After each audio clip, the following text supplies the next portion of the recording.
mes amis d'amour. Donc aujourd'hui, je suis venue pour vous partager ce que j'ai sur mon cœur. Mais avant de commencer, j'aimerais commencer avec un mot de prière.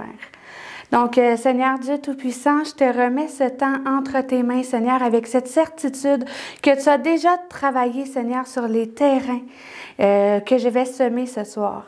Je te demande, Seigneur, de faire croître toute ta parole, Seigneur, toute cette semence, Seigneur, et afin que nous ne soyons plus, Seigneur, des enfants emportés à tout vent de doctrine, Seigneur, que l'on puisse rejoindre, Seigneur, cette vie que tu as prévue pour nous à la stature parfaite de Christ. En ton nom, Seigneur, j'ai prié. Amen et Amen. Donc, mes amis, je vous dis, Dieu veut que nous le choisissions. Il veut restaurer ce lien d'amour qui nous unit à lui. Au commencement, Dieu créa la terre et tout ce qui se trouve. Puis, il a créé l'homme à son image, en parfaite communion avec lui. À travers sa création décrite dans Genèse 2, Dieu est parvenu à refléter l'immensité de son amour, couronnant son chef-d'œuvre par la création de l'homme. L'homme est le summum de sa création. Et c'est à lui qu'il donna l'ordre de régner sur la terre. On décrit Éden comme un endroit où la source d'eau vive abonde, où l'abondance se répand. Un endroit d'odeur agréable. La Bible parle du bédélium, une plante qui est similaire à la myrrhe. Et un endroit de protection et de tranquillité. Chaque jour avant la chute, les premiers humains étaient en connexion parfaite avec Dieu. Ils parvenaient à entendre sa voix et à dialoguer avec lui. Rien ne venait s'interposer entre Dieu et sa création. Le règne de Dieu était établi dans l'ensemble de son œuvre et toute chose était sainte. Le nom de Dieu était honoré. Sa toute-puissance était éminente. Sa création reconnaissait sa sainteté. Sa volonté plus que parfaite était établie. Et je m'imagine Dieu le cœur rempli d'amour en regardant l'homme et la femme vivre pleinement de tous les bienfaits qu'il a créés. Ce qu'il créa était bon. Pour les premiers humains, parler avec Dieu, ce qu'on appelle aujourd'hui prier, était quelque chose de naturel. En étant les numéros 1 du monde, créés à l'image de Dieu, tant que leur être entier appartenait à Dieu, ils étaient pleinement dans leur vocation. Aujourd'hui, en 2024, on parle de l'aspect spirituel de la relation avec Dieu. Mais pour les premiers humains, c'était ça le rappel. Ils assumaient pleinement la relation avec Dieu, car leur esprit était en étroite communion avec le Créateur. La connexion n'était pas interférée. Ils ne se posaient pas la question. Ils reconnaissaient la supériorité de Dieu. Ils connaissaient leur identité. Ils vivaient la sainteté de Dieu dans leur obéissance et ils en étaient le reflet. Dieu était leur référence numéro 1. Puisque le cœur de la création est fondamentalement conditionné à aimer et à reconnaître la toute-puissance de Dieu. Le livre de la Genèse nous dresse un portrait parfait du cœur de Dieu. Ce que Dieu a créé a peut-être été interrompu, mais lorsque je regarde au dessein initial de Dieu pour nous, mon cœur se remplit d'amour et d'espoir. Nous savons que Dieu est tout-puissant et qu'il parviendra au rétablissement de toutes choses. Sa parole déclare dans 2 Pierre chapitre 3, verset 9, que le Seigneur ne tarde pas dans l'accomplissement de sa promesse, comme certains le pensent. Au contraire, il fait preuve de patience envers nous, voulant qu'aucun ne périsse, mais que tous parviennent à la repentance. La repentance, mes amis, c'est un souvenir douloureux, un regret de ses fautes, un regret de nos péchés. Et quelle est l'œuvre parfaite de Jésus à la croix? Le rachat de nos péchés. L'action de se repentir nous fait reconnaître notre péché et nous savons qu'en Jésus, nous ne sommes plus coupables. Puisque, encore une fois, dans 2 Pierre, chapitre 3, verset 11, nous pouvons lire « Puisque tout le monde doit être dissous, combien votre conduite et votre piété doivent être saintes. Nous sommes de merveilleuses créatures de Dieu, créées à son image. Et notre communion avec lui doit être restaurée. Ce que l'on appelle aujourd'hui prière fut initialement créé dans la relation de Dieu et l'homme. Mais vous savez, lorsque le serpent usa de ruse et que le fruit de l'arbre de la connaissance fut mangé, la Bible nous dit que les premiers humains ont ressenti de la culpabilité. Il y eut à cet instant-là de l'interférence dans la connexion. Ils furent l'objet d'une sentence, d'une condamnation, d'une malédiction. Ils sont tombés sous le joug de Satan et ils ont perdu leur identité. Autrefois, Dieu seul avait le regard sur eux. Mais en désobéissant, ils ont changé de maître. Ils se sont fait voler leur connexion, ils ont changé de fréquence. Nous observons à partir de Genèse 3 que l'homme n'agit plus selon sa propre identité et qu'au suite de différentes perversions, il finit par croire qu'il peut regagner l'amour de Dieu par les œuvres. Mais Dieu n'a jamais cessé de nous aimer. Il nous attend encore, lui, sur l'autre réseau. Et je vais vous expliquer quelque chose que j'ai compris. Lorsque le fruit fut goûté, c'est la religion qui est entrée dans le monde. Et l'ennemi n'a pas innové. Il répète les mêmes singeries depuis le début des temps. Son but initial, c'était de diviser la création. D'abord, il a débuté dans le jardin où il y avait une seule division possible. Mais aujourd'hui, il tente de nous diviser les uns des autres. Le plan de Dieu, c'était d'être en relation avec nous, que l'homme se multiplie et que la relation avec Dieu puisse grandir dans un lien d'amour surnaturel. Et le plan de l'ennemi a toujours été de diviser, de rompre cette relation-là avec Dieu et de s'établir maître sur nos vies. Mais nous sommes créés à l'image de Dieu. Ce qu'on dit être spirituel est la base de l'idée de Dieu pour sa création. Et à place de vivre pleinement en lui, nous réprimons notre valeur sous peine de quoi? Sous peine d'être jugés. Mais jugés par qui? Jugés par le monde. Et jugés de quoi? Jugés d'être trop religieux. Et je vais rapidement vous ouvrir une parenthèse pour solidifier ma pensée. Je vais vous définir selon le dictionnaire le mot religion. Il s'agit de la reconnaissance par l'être humain d'un principe supérieur de qui dépend sa destinée.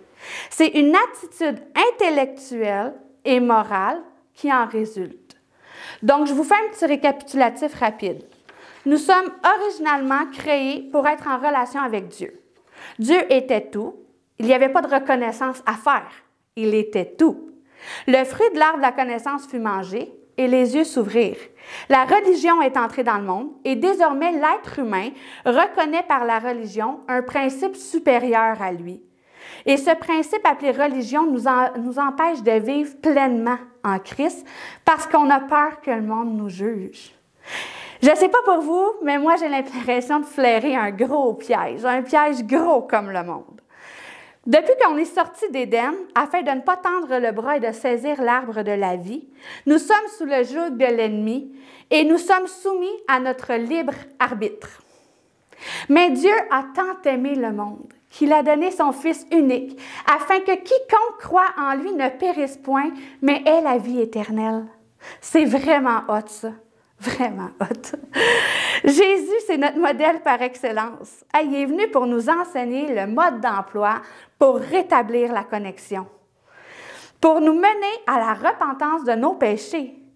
Et il a pris d'ailleurs tous nos péchés sur lui. Jésus a dit dans Jean 14, 6, « Je suis le chemin, la vérité et la vie, et nul ne vient au Père que par moi. » Jésus est la connexion que nous avons perdue.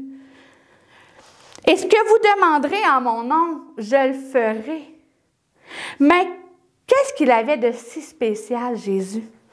Bien, Jésus priait constamment. Il aimait le Père en esprit et en vérité. Et à quoi Jésus est-il venu s'opposer? À la religion. Dès le début de son entrée dans le ministère, nous pouvons tout de suite constater dans Luc 21 que dès son baptême dans le Jourdain, Jésus priait et il reçut le Saint-Esprit qui est descendu sur lui sous la forme corporelle d'une colombe. Jésus est en conversation avec Dieu à ce moment-là. Et une voix retentit du ciel et dit, « Tu es mon Fils bien-aimé, en qui j'ai mis toute mon affection. » En étant constamment dans la prière, Jésus renouvelait ses forces. Il se nourrissait directement à la source. Jésus, là, il était constamment dans la dimension du royaume de Dieu. Il ne s'inquiétait pas des choses du monde. Il ne s'inquiétait pas des événements. Il ne s'inquiétait pas des jugements. Il regardait d'abord et avant tout à la volonté du Père. La parole de Dieu déclare dans Matthieu 6,33 de chercher d'abord le royaume et la justice de Dieu et que toutes ces choses nous seront données. Mais quelles sont toutes ces choses? Nous pouvons lire dans le verset qui précède qu'il s'agit de la nourriture et de quoi nous serons vêtus. Rappelons-nous que c'est précisément les droits et les circonstances que les premiers hommes ont vécu et cédé dans le Jardin d'Éden. Et ces choses sont devenues aujourd'hui nos préoccupations. Mais Dieu nous dit que si nous recherchons son royaume et sa justice, toutes ces choses nous seront données. Nous pouvons lire dans Jean 6,38 que Jésus nous explique qu'il est descendu du ciel, non pas pour faire sa volonté, mais la volonté de celui qui l'a envoyé. Donc Jésus ne regardait pas ses propres intérêts. Il regardait aux intérêts du royaume.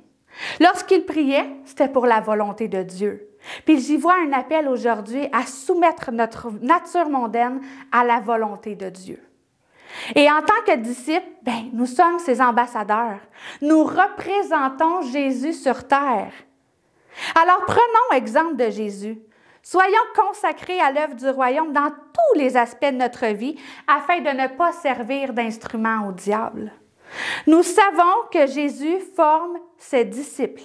Nous savons qu'il est l'Éternel des armées. Nous savons qu'il est l'Éternel des armées. Jésus nous invite à prendre notre rang et nous enseigne à travers son ministère ce qu'il faut faire pour gagner le combat. Et lorsque Jésus est mort sur la croix, il a déclaré « Tout est accompli ». Dieu nous aime au point d'avoir envoyé son Fils mourir sur la croix pour nous. Je pense sincèrement que si Dieu éprouve une si grande joie à nous voir revenir à la maison, c'est aussi parce qu'il a ressenti une profonde tristesse de nous voir quitter. Mais encore une fois, nous pouvons voir que dès le commencement, il avait tout prévu. Puisqu'au jour de la Pentecôte, le Saint-Esprit fut déversé sur ses disciples et cette promesse de la prophétie de Joël fut accomplie. Et elle est désormais accessible à nous. La Bible nous dit que le Saint-Esprit nous aide dans notre faiblesse car nous ne savons pas ce qu'il convient de demander au Père dans nos prières. Le Saint-Esprit nous aide dans notre faiblesse car nous ne savons pas ce qu'il convient de demander dans nos prières. Mais l'Esprit lui-même intercède par des soupirs inexprimables. Alors, si Dieu a prévu pour nous le Saint-Esprit, pour que lui-même intercède pour nous, je crois qu'il est légitime d'affirmer que la prière est puissante, que la prière a de l'impact, que la prière fait reculer l'ennemi dans nos vies. Puisque plus nous nous tenons près de Dieu et plus nous connectons avec lui, plus nous parvenons à découvrir son cœur et plus nous sommes remplis de sa sagesse et de son discernement. Plus nous soumettons nos vies à Dieu en faisant abstraction des choses du monde et que nous entretenons cette conversation avec lui, plus nous voyons sa grandeur se manifester à travers nous et autour de nous. Jésus est le seul chemin qui mène au Père. Il est le rétablissement de toutes choses. Il l'est et il le sera. Et en Jésus, nous comprenons notre identité et nos droits. Jésus revient bientôt. Et il est temps de saisir que nous avons tous l'autorité spirituelle en Jésus. Il est temps de briser au nom de Jésus l'esprit de religion dans chacune de nos vies. Cet esprit nous confond et il nous empêche de vivre pleinement dans la grâce et dans l'amour de Dieu. Il est temps de briser au nom de Jésus cet esprit qui s'en prend à nos églises. Il est temps de briser au nom de Jésus l'emprise de l'ennemi dans nos vies, de saisir l'autorité spirituelle que nous avons tous acquise en Jésus et d'ordonner aux ténèbres de reculer. Brisons au nom de Jésus les forteresses de faux raisonnements. Ne laissons plus nos territoires être envahis par l'ennemi. Ne laissons plus l'ennemi s'en prendre à nos santé, à nos relations, à nos familles ou encore même à nos finances. Ne les laissons plus s'emparer de notre héritage que nous avons acquis en Jésus-Christ. Qui s'emparera du royaume de Dieu? Les violents s'en empareront. Et la prière est l'arme offensive, l'épée de la parole de Dieu manifestée en nous. La prière faite avec foi est la parole de Dieu qui vit en nous, accompagnée de la ferme assurance que nous verrons s'accomplir ce que nous demandons à Dieu par sa parole dans le nom de Jésus. Jésus avait une communion parfaite avec Dieu. Et nous devons apprendre à prier sans cesse. Nous devons apprendre à nous tenir constamment dans la présence de Dieu. Si nous voulons voir les signes et les miracles qui accompagneront ceux qui auront cru, l'ennemi ne nous laissera pas tranquilles. Il tentera d'ériger des forteresses de faux raisonnements. Il tentera même de nous mener pour le péché, pour nous conduire à nouveau dans le sentier de la culpabilité. L'ennemi nous dira probablement que nous sommes malades et c'est à nous de répondre que nous sommes guéris par les meurtrissures de Jésus. L'ennemi nous dira qu'il nous tient captifs et que nous sommes coupables et c'est à nous de lui répondre que Dieu nous a délivrés de la puissance des ténèbres et qu'il nous a transportés dans son royaume de lumière. Au nom de Jésus. Tel que Jésus l'a fait, répondons à l'ennemi par la parole. N'entretenons pas de conversation avec lui. Nous avons vu dans le passé, au Jardin d'Éden, ce qu'entretenir une conversation avec l'ennemi pouvait donner. Résistez au diable, il fuira loin de vous. Répondez-lui par la parole. Devenez mes frères et mes sœurs des guerriers à genoux. Soyez toujours joyeux. Priez sans cesse. Remerciez Dieu en toutes circonstances. Voilà ce que Dieu demande de vous dans notre vie en Jésus-Christ.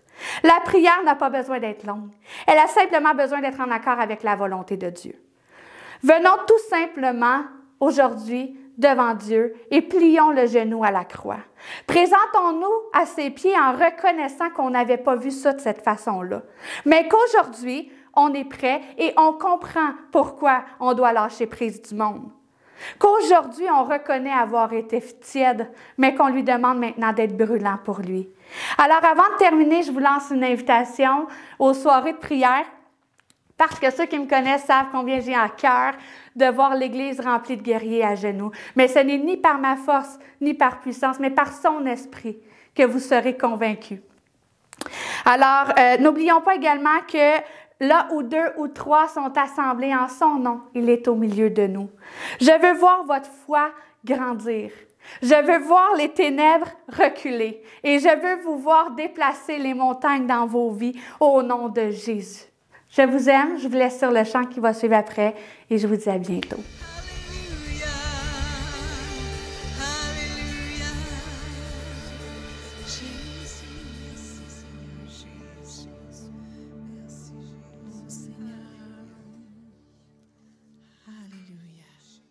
Jésus. Alléluia.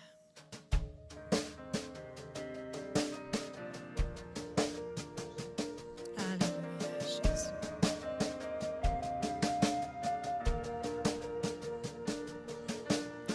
C'est ton cœur que je recherche.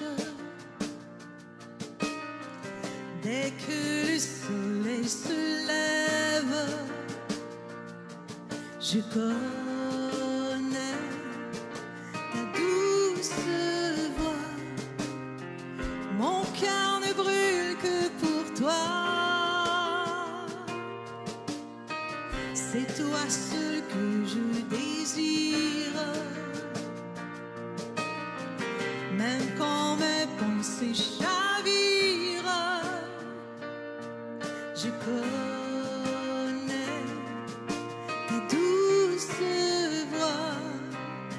Jésus, tu m'attires à toi.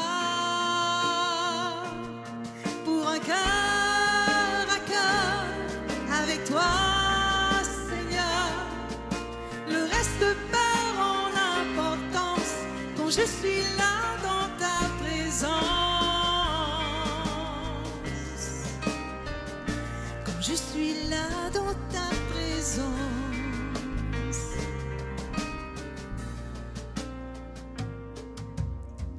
Dans tes bras je me repose, tous mes fardeaux je les dépose. Je connais ta douce voix, Jésus, je ne veux que toi. Pour un cœur à cœur avec toi, Seigneur, ne reste pas en importance, quand je suis là dans ta présence, face à face, devant ta grâce. Ne reste pas en importance, quand je suis là dans ta présence. Abandonne tout. Alléluia, Jésus. Abandonne-toi à lui. Je plie le genou, j'abandonne tout. Le seul désir de mon cœur, c'est ton cœur. Chante avec moi. Je plie le genou, j'abandonne tout. Le seul désir de mon cœur, c'est ton cœur. Je plie le genou, j'abandonne tout. Le seul désir de mon cœur, c'est ton cœur. Je plie le genou, j'abandonne tout. Le seul désir de mon cœur, c'est ton cœur.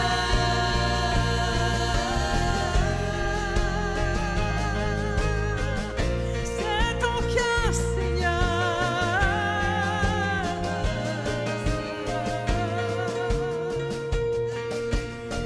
me voici devant toi, Seigneur.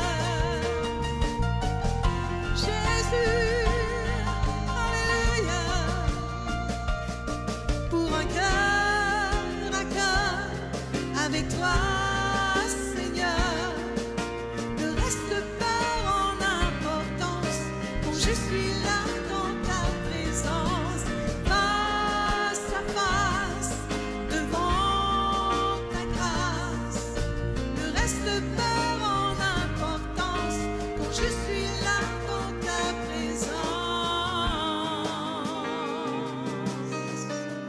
Quand je suis là dans ta présence.